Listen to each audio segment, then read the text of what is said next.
પાટણમાં મોડી રાતે હિટ અને એન્ડ રનની ઘટના બની હતી અને અજાણ્યા કાર ચાલકે 3 પદયાત્રીઓને કચડ્યા હતા અને જેમાં 3 મહિલાઓને ઘટના સ્થળે મોત નીપજ્યા હતા અને ત્રણેય મહિલાઓ એક જ પરિવાર હતી અને આંબલા ગામમાં ઠાકોર પરિવાર ખોડિયાર મંદિરમાં દર્શન કરવા જયેલા નીકળ્યા હતા અને અજાણી ગાડીને તેમાં ટક્કર મારી, જેમાં અન્ય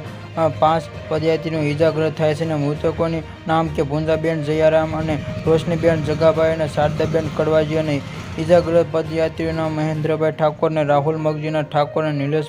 પ્રભાજી ઠાકોર અને સવિતાબેન નાગજીભાઈ અને સહિતના માનસિંહભાઈ ઠાકોરભાઈના બેસરાજીના વાંબા ગામનો ઠાકોર પરિવાર વારાણા ખોડિયાર માતાજીના મંદિર પગપાળા જઈ રહ્યા હતા અને આ પરિવાર ચાલકોએ હારીજ ચાણસ્યમાં હાઈવે પર પહોંચ્યા ત્યારે મોડી રાતે એક અજાણ્યા ટ્રક પદયાત્રીઓને અડફેટે લીધા હતા અને અજાણ્યા વાહન ચાલકે મોડી રાતે પદયાત્રીઓને અડફેટે લઈને રસકૃષ્ય થઈ ગયા હતા અને આ અકસ્માતની હાઈવે પર લોહીની નદીઓ પણ વહી હતી અને એક જ પરિવારની 3 મહિલાઓનું મોત વહી પર